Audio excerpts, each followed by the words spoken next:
Assalamualaikum warahmatullahi wabarakatuh. Selamat pagi dan salam sejahtera untuk kita semua. Perkenalkan, saya Adam Plantiano, mahasiswa dari Program Studi Ilmu Komunikasi Universitas Terbuka. Hari ini saya akan mempresentasikan proposal rencana aksi program komunikasi yang bertemakan Gerakan Literasi Anti Hoaks untuk Mahasiswa Universitas Terbuka. Di era digital seperti sekarang ini, penyebaran informasi berlangsung sangat cepat, bahkan bisa viral hanya dalam hitungan menit. Namun, di balik kemudahan itu, kita juga dihadapkan pada ancaman nyata berupa berita bohong atau hoaks. Mahasiswa sebagai bagian dari generasi digital justru sering menjadi target maupun penyebar hoaks tanpa disadari. Fakta ini mendorong perlunya gerakan komunikasi yang mampu membangun kesadaran mahasiswa terhadap pentingnya literasi digital. Karena itu, kami merancang sebuah program komunikasi berbasis edukatif, partisipatif, dan kreatif. Program ini memiliki 3 tujuan utama. 1. Meningkatkan pemahaman tentang bahaya hoaks. Mahasiswa diberi edukasi mengenai dampak negatif hoaks terhadap kehidupan sosial, politik, dan kepercayaan publik agar lebih waspada terhadap penyebaran informasi palsu. Yang kedua, untuk melatih kemampuan verifikasi informasi digital. Peserta dilatih menggunakan tools dan teknik cek fakta sederhana agar dapat membedakan informasi yang valid dan menyesatkan secara mandiri. Yang ketiga, mendorong mahasiswa menjadi agen perubahan. Mahasiswa diajak aktif menyebarkan informasi yang benar dan menjadi pelopor literasi digital di lingkungan sekitarnya, baik di kampus maupun media sosial. Sasaran utama dari program ini adalah mahasiswa universitas terbuka dari berbagai daerah, terutama yang aktif menggunakan media sosial.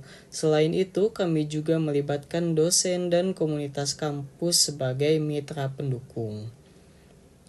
Strategi komunikasi yang digunakan dalam program Gerakan Digital Literasi Anti Hoaks ini mengedepankan pendekatan edukatif dan interaktif. Tujuannya bukan hanya menyampaikan informasi, tapi juga mengajak partisipasi aktif dari audiens, terutama generasi muda yang aktif di ruang digital. Hal ini didasari oleh prinsip komunikasi dua arah yang memungkinkan proses pemahaman berjalan lebih efektif dan mendorong perubahan sikap yang lebih dalam. Beberapa media utama yang akan kami gunakan antara lain, yang ke-1, TikTok dan Instagram. Kedua platform ini dipilih karena memiliki jangkauan yang luas di kalangan mahasiswa dan masyarakat muda.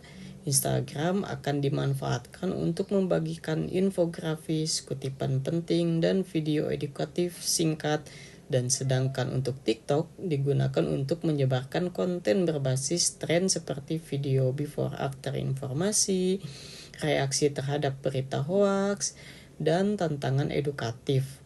Konten visual dan dinamis di kedua platform ini mampu meningkatkan keterlibatan daya sebar pesan komunikasi. Yang kedua, webinar melalui Zoom dan YouTube.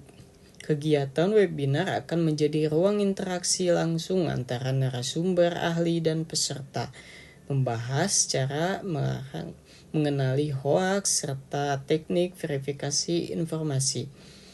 Webinar yang direkam akan diunggah ke YouTube sebagai bentuk dokumentasi sekaligus perluasan akses edukasi. Dengan mengedepankan konsep diskusi dan sesi tanya jawab, pendekatan ini menjadi partisipatif. Yang ketiga, podcast melalui Spotify. Podcast dipilih karena fleksibel dan bisa diakses kapan saja. Dengan gaya santai tapi tetap berbobot, program podcast ini akan mengangkat berbagai tema seperti cara membedakan hoaks dan opini, kenapa sih kita mudah tertipu, hingga sesi bersama jurnalis atau pakar literasi media. Pendekatan ini mendukung pembelajaran berbasis narasi dan dialog yang sangat cocok untuk mereka yang lebih menyukai konten audio daripada visual.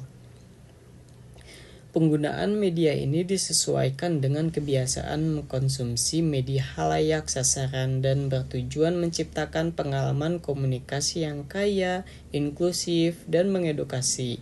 Dengan begitu, kampanye tidak hanya informatif, tapi juga membangun kesadaran kritis dan literasi digital di masyarakat.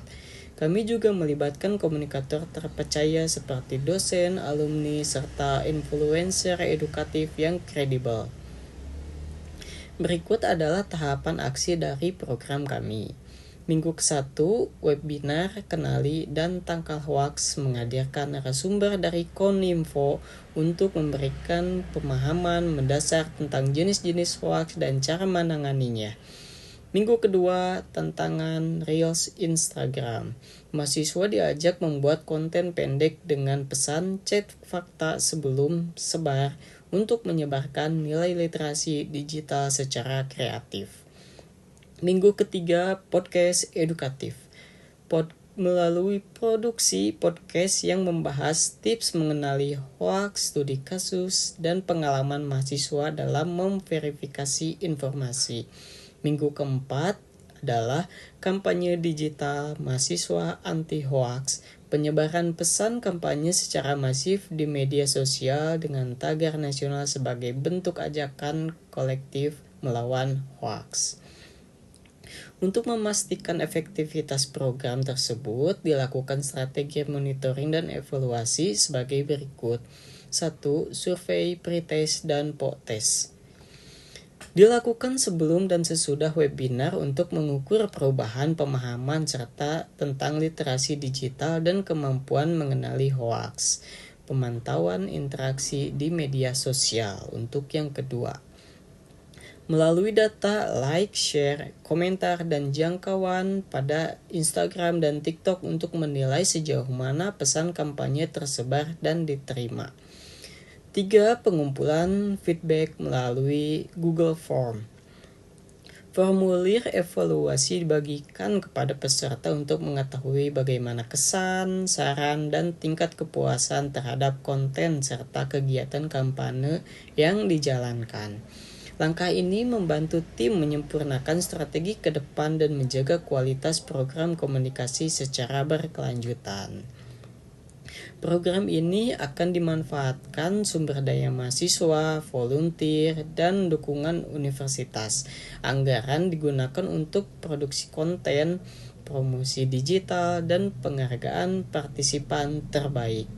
Melalui program ini, kami ingin membentuk mahasiswa UT yang kritis, bijak bermedia sosial, dan mampu menjadi agen anti-hoaks di komunitasnya. Kami percaya kampus bukan hanya tempat belajar teori, tapi juga tempat menumbuhkan rasa tanggung jawab sosial sebagai warga digital yang cerdas. Demikian presentasi dari saya. Terima kasih atas perhatian Bapak dan Ibu. Wassalamualaikum warahmatullahi wabarakatuh.